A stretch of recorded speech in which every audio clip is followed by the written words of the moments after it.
Salut à tous, bienvenue dans votre émission Leitmotiv, votre émission d'inspiration et de motivation. Pour ce mois de février, nous vous proposons une série d'émissions sur des couples qui ont décidé de travailler et de vivre ensemble et surtout de partager une passion commune. Leitmotiv spécial Saint-Valentin, c'est juste après le générique.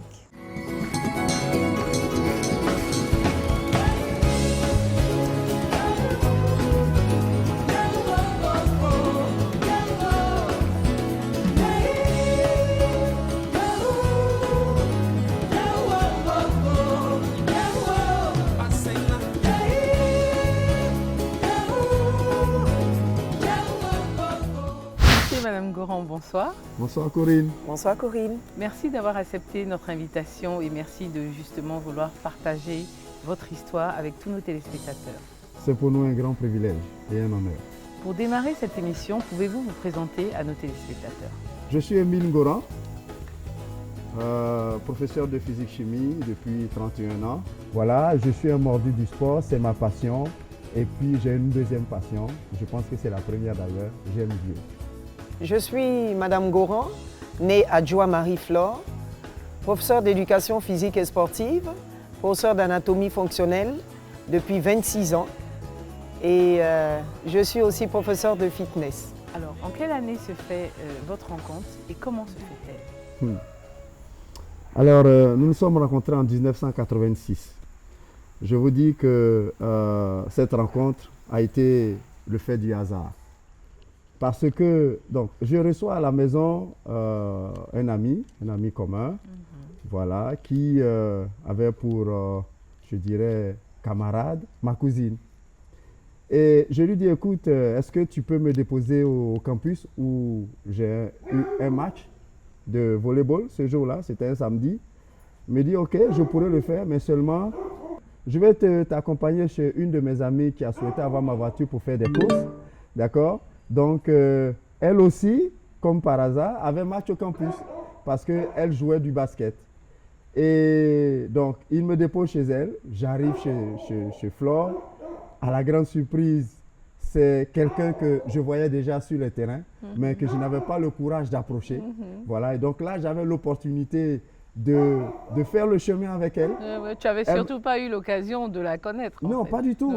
C'est pour ça que j'ai dit que ça a été le feu du hasard. Et c'est là que, bon, voilà, notre aventure a commencé.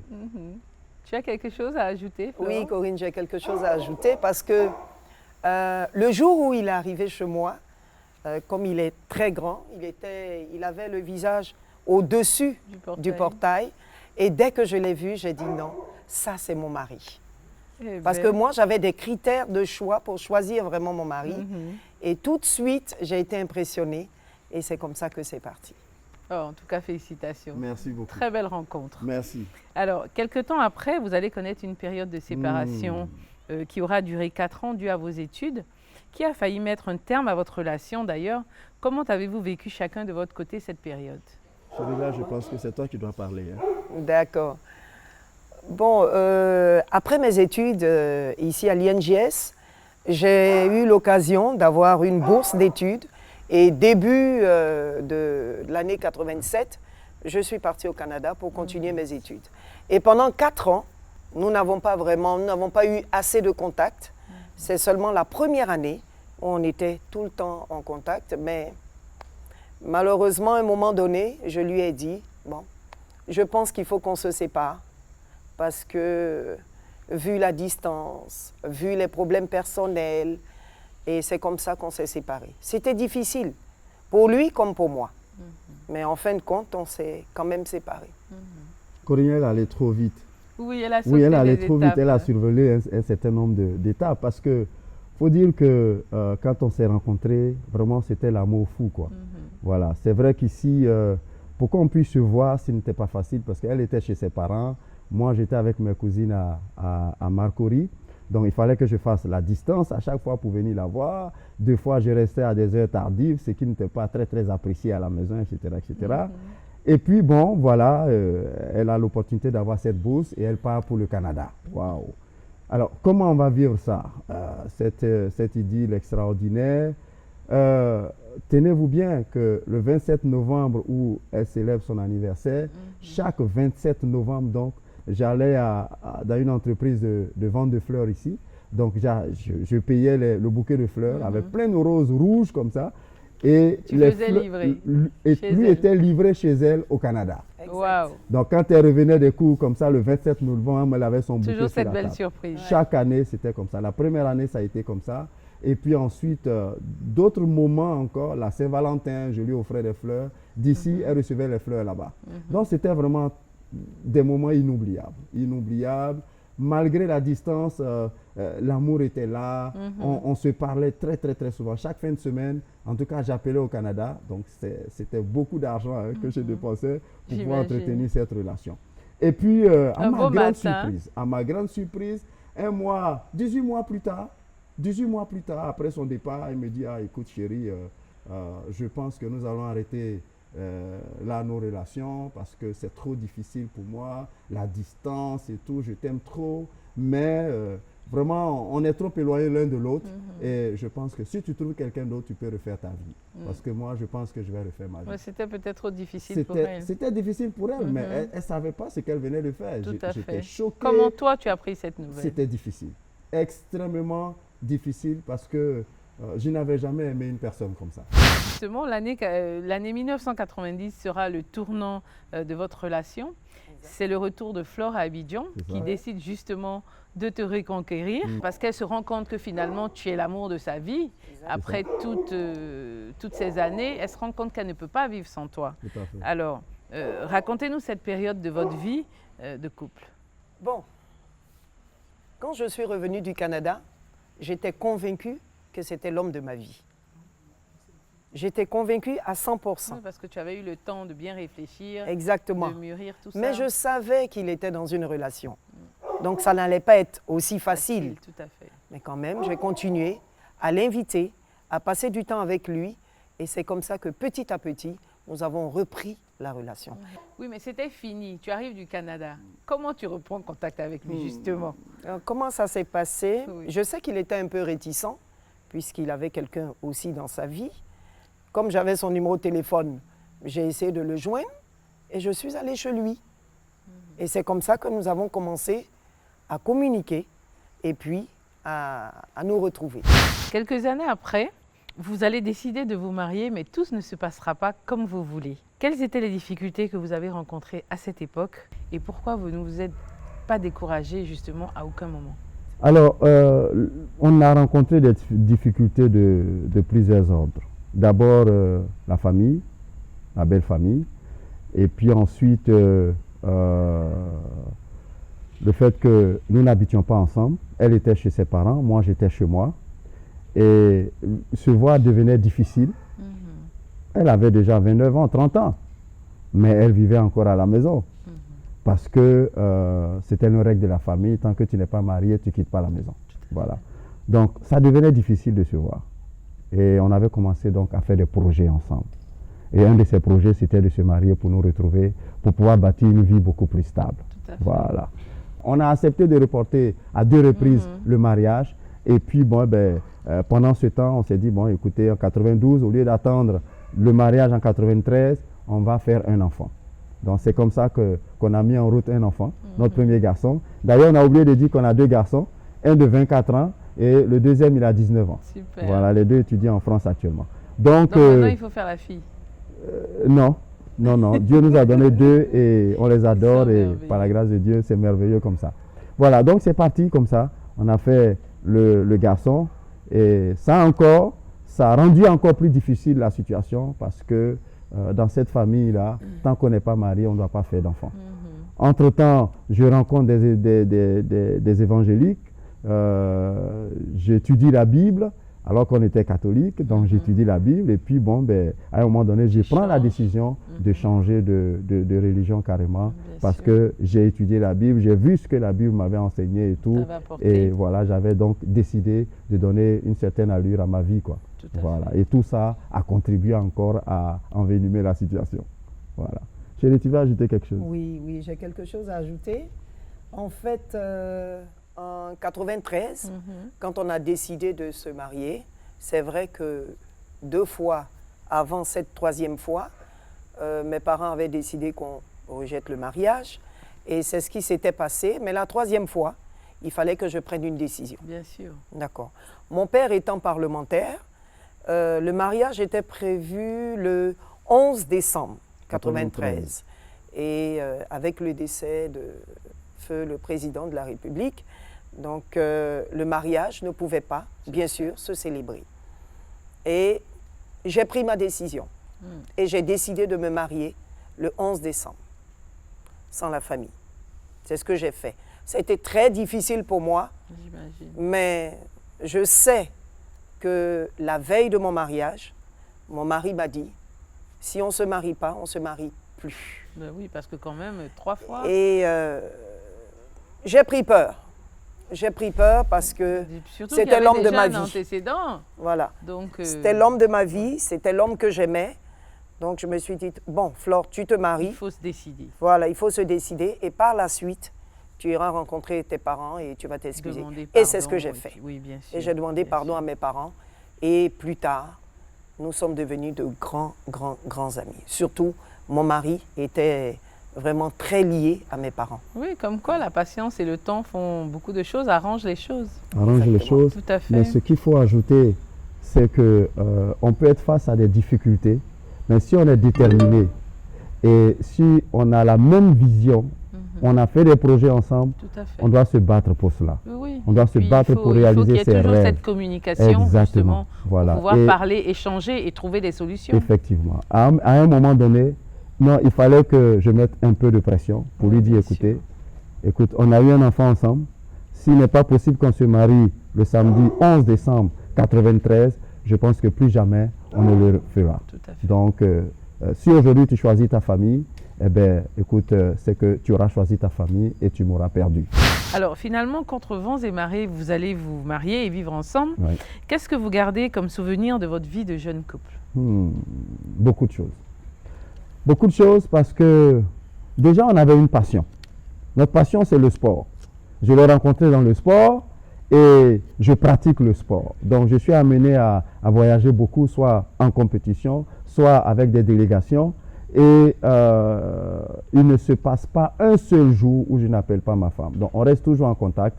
Et quand nous sommes ensemble ici à Abidjan, on est aux compétitions ensemble. On va donc au stade, soit regarder un match de basket, soit mon match de volleyball.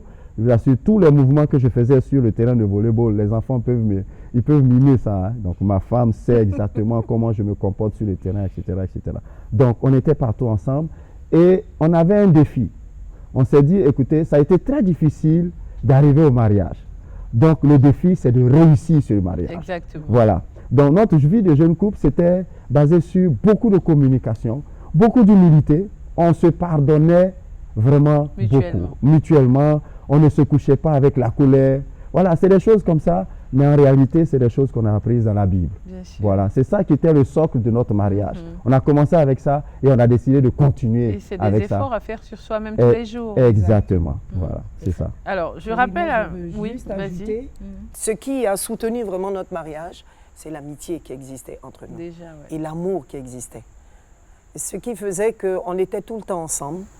On était à toutes les activités ensemble et ça solidifiait notre mariage. Oui, ça renforce. Et ça, c'était très important. Oui, parce qu'en plus de l'amour, vous partagez une passion commune. Exactement. Qui renforce encore plus les liens, justement, de cet amour-là. Tout à fait. Je rappelle pour tous ceux qui viennent de nous prendre en marche que nous recevons pour ce spécial Saint-Valentin Monsieur et Madame Goran, Flore et Émile, qui auront tenu malgré les difficultés et grâce à leurs croyances, mais aussi à leur passion. Nous profitons pour remercier l'espace qui nous reçoit, Brutal Gym, pour cette émission spéciale.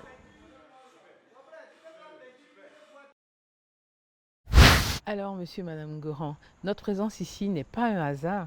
Parlez-nous de cette passion que vous partagez et qui, en quelque sorte, vous a unis. Vas-y. Je vais commencer. Je sais que mon mari et moi, nous nous sommes rencontrés dans le sport. Et moi, je travaille dans le sport. Lui, il a été un athlète de haut niveau et sa passion est toujours présente. Il est tout le temps en train de continuer à faire son activité physique. Je veux vraiment profiter de cette antenne pour inviter tout le monde à pratiquer une activité physique et sportive de façon régulière. Pourquoi? Parce que le sport, en fait, c'est la santé mentale Tout à fait. et la santé physique. Ce que je vais ajouter, c'est qu'est-ce que cette passion-là apporte dans notre foyer. Voilà. Je pense que parfois, c'est pour moi un échappatoire. Un échappatoire en ce sens que quand je suis en phase facilement irritable, ce que je fais, je vais en salle de gym. Voilà. Et là, je suis prêt à soulever des charges assez lourdes pour pouvoir oublier, vider et tout ça. Et quand je rentre à la maison, je suis complètement retapé, requinqué. Oui. D'accord? Et donc ça m'aide dans ce sens-là. Mais ce qu'il faut savoir, c'est ce que le sport apporte à nous-mêmes en tant que mari et femme. Voilà, en tant que mari et femme. Honnêtement, bon, je ne vais pas rentrer dans les détails d'intimité et autres, mais le sport nous retape. Ouais. Voilà, nous requinque et nous retape. Voilà. Non, il faut le dire. Parce que, oui, on peut dire que le sport contribue au bien-être mental et, je dirais, physique. Les Grecs disaient un esprit sain dans un corps sain. Et quand on dit qu'un esprit sain dans un corps sain, c'est que quand tu as un bon esprit, que ton corps est en forme, tout marche. Tout marche, voilà. exactement. Donc, je veux encourager vraiment les gens du troisième âge, les gens les plus jeunes à pratiquer du sport parce que le sport, je vous dis, c'est extraordinaire les effets que ça apporte à l'organisme. Le sport n'apporte que du bonheur. Que du bonheur, sur tous les plans. Super. Alors, elle a bien dit sur tous les plans. Sur tous les plans. Oui, mental, physique, intimité, tous les plans. Alors j'ai intérêt à m'y mettre. Hein. Oui. Alors aujourd'hui, après 23 ans de mariage, qu'est-ce qui fait votre fierté? Surtout que beaucoup de gens pensaient que ce couple n'allait pas vraiment durer. Vas-y chérie. Moi, ce qui fait ma fierté dans ce mariage, d'abord, il y a une chose qui est très claire, c'est que notre mariage a été fondé sur Dieu. Si Dieu n'était pas la base de notre mariage, je ne pense pas qu'aujourd'hui on serait ensemble. Parce qu'on est tellement différents. On vient de différentes familles, différentes études, mentalités, et c'était presque sûr qu'on ne pourrait pas rester autant longtemps ensemble. Mais qu'est-ce qui était le socle? Dieu, mais l'amour, l'amitié. Mais moi, en tant que femme, ce qui me permet de pouvoir bien vivre mon mariage et réussir mon mariage, c'est d'abord qu'est-ce que Dieu me demande de faire et ce que je fais. La première des choses, c'est que mon mari, je le considère comme le chef de la famille. Mon chef est le chef des enfants. C'est ça. Et je l'aime pour ça. Et du coup, tu as vu comment il t'a regardé? Oui, lui-même, il sait ça. C'est mon amour. J'aime tellement mon mari. Et je sais que Dieu me demande d'être soumise à mon mari. Ce n'est pas de l'esclavage. Tout à fait. C'est l'écouter, donner mon avis, mais si nos avis ne vont pas ensemble, n'aillent pas dans la même direction, c'est son avis qui va passer. Et autre chose, c'est le respect que je lui dois. Donc, le fait que je mette ça en pratique, que j'écoute plus et je me taise, parce que nous, les femmes, on aime beaucoup parler. D'accord? Donc, si on écoute plus et on parle moins, je pense que ça va marcher dans le mariage. Et c'est ce que j'essaie de faire tous les jours. C'est ce que j'essaie de faire. Et vraiment, je suis très heureuse dans ce mariage. Et je prie Dieu que ce mariage puisse continuer toute la vie. Ça va continuer. Ce que je vais ajouter, c'est que pour ces 23 ans, c'est 23 ans de communication. Oui, tout à fait. De communication. J'ai toujours demandé à mon épouse, en fin de semaine, de me dire qu'est-ce que j'ai fait qui l'a blessé. Chaque fin de semaine, chaque donc, vendredi, toutes les semaines, vous faites un chaque bilan. vendredi, on s'assoit et on fait le bilan. J'ai dit, qu'est-ce que j'ai fait durant toute la semaine qui t'a blessé? Et elle aussi, elle me pose la même question. Et vice-versa. Et avec honnêteté, on dit, et on s'excuse, et on reprend la semaine suivante. Tout à fait, voilà, parce que tu ça. reconnais. Donc, humilité, communication, aussi l'intimité. Intimité. Dieu nous a mis ensemble, mari et femme, pour que nous ayons des moments passionnants. Voilà, ça peut être, il ne faut pas que ce soit monotone, il faut changer un peu d'endroit, quitter la maison, sortir un peu. Voilà, c'est tout ça qui vient pour agrémenter Tout à les fait. choses. Surtout que maintenant, vos enfants sont grands, ils ne sont Exactement, pas là, ils sont vous vous pas là. retrouvez tous les deux. C'est le Exactement. moment de profiter de ces instants. Corinne, je te dis que c'est ça même. Parce qu'on a toute la maison pour nous. Exact. Voilà, on a toute la maison pour nous. Voilà. Et, Donc, en quelque sorte, parfois, c'est une façon de vous laisser le temps de vous reconquérir C'est encore ça. et encore et encore. C'est ça. Bien que chaque jour, on parle aux enfants sur WhatsApp, sur tous les réseaux sociaux, grâce à tous les réseaux sociaux et tout ça, mais après, on se retrouve face to face. Tout à fait. Et là, écoute, voilà, il faut que je parle à ma femme, il faut qu'elle me parle. C'est Donc, ça. j'ai appris à communiquer, j'ai appris à parler aussi. Hein. D'ailleurs, même depuis que l'émission a commencé, tu as vu que je parle un peu plus. Et bien même. Mais j'ai appris à parler parce que ma femme aime parler. Si elle est en face de quelqu'un qui ne parle pas, qui est toujours Oui, il y devant aura la un télé sans rien problème, dire, c'est il clair. faut que je lui exprime ce que... Donc quand je Ce qu'elle sors, attend. je dois lui raconter la journée telle qu'elle l'aurait fait. Ce que Voilà. j'aime bien, ce que Voilà. j'aime. Et ce qu'elle aime bien. Donc c'est tout ça qui vient agrémenter notre mariage. Et puis bon, pour nos 15 ans, je l'ai invité à Bruxelles. Voilà. Pour nos 25 ans, par la grâce de Dieu, ce sera à Washington. Super. Oui, ça c'est déjà programmé, Wow. ce sera à Washington. Donc des choses comme ça pour pouvoir agrémenter les choses. Tout à Et fait. on n'a qu'une seule vie à vivre. Exactement. Voilà, et il faut la vivre Et, vraiment. et la voilà, plus- et après 25 ans, après 30 ans, 35 ans de mariage, je pense que justement, c'est toujours surprendre en fait l'autre. Exactement. C'est ça qui apporte ça. vraiment toujours un Mais plus derrière, à c'est- cet amour, à cette c'est une relation. grâce. C'est vraiment une grâce parce que avoir l'épouse que j'ai, je dis c'est une grâce. Vivre avec elle autant d'années, c'est une grâce. Quand je regarde mes 2 garçons, c'est une grâce. Et donc, je suis convaincu que Dieu l'avait prévu pour moi. Tout à fait. D'accord, l'avait prévu pour moi et Dieu C'est continue de nous écrit bénir et de c'est cette façon. scellé. Et Dieu Voilà. t'avait promis pour moi Ah, aussi. comme tu dis. Oh. Aujourd'hui, quels conseils pouvez-vous donner justement à tous ces couples qui nous suivent et qui ont des problèmes d'incompatibilité après leur mariage? Bon, la première chose que je veux dire, c'est que le mariage est une institution de Dieu. C'est Dieu qui a dit que, en Genèse 2, verset 24, l'homme quittera son père et sa mère et s'attachera à sa femme avec qui deviendront une seule chair. C'est Dieu qui a dit aussi qu'en Proverbe 18, verset 22, que celui qui a trouvé une femme a trouvé le bonheur. Celui qui a trouvé une femme intelligente a reçu un cadeau de Dieu. Comment Dieu peut-il faire une faveur à un homme en lui donnant une femme? D'accord? Cette femme qui a été tirée de sa côte, comment peut-il faire ça? Et qu'après, ils aient des incompatibilités au point qu'ils ne puissent plus vivre ensemble. Il aura toujours des difficultés. Il n'y a pas de mariage sans problème. bien Il n'y a sûr. pas de mariage sans difficulté. Comme j'ai dit, c'est l'humilité, la communication et une bonne intimité. Moi, je veux dire un mot par rapport aux femmes. En fait, ce que je pense, c'est que un meilleur mariage, un mariage qui est réussi, de toutes les façons, il faut savoir qu'il y aura toujours des conflits. D'accord? Mais maintenant, quand il y a conflit, qu'est-ce qu'il faut faire en tant que femme? D'abord, en discuter avec son mari, écouter son mari, surtout pardonner et oublier. Parce que quand on n'oublie pas, ben, il y aura toujours des soucis. Dès qu'il y a un problème, allez hop, on rappelle l'ancien problème. Et ça n'aide pas pour l'amitié et l'amour. Alors, Émile et Flore, merci beaucoup pour tous ces détails de votre vie. Merci d'avoir partagé votre parcours, votre amour, votre bonheur, vos inquiétudes avec tous nos téléspectateurs qui, je pense, se sont fait un plaisir de vous écouter. Merci pour tous ces conseils. Juste avant de vous confier à Bibi pour la rubrique du vrai ou du faux, nous vous souhaitons le meilleur avenir pour vous et toute votre famille. Merci beaucoup, Corinne. Alors, mesdames et messieurs, quant à moi, je vous donne rendez-vous la semaine prochaine pour un nouveau numéro de Leitmotiv. Et d'ici là, que Dieu vous garde.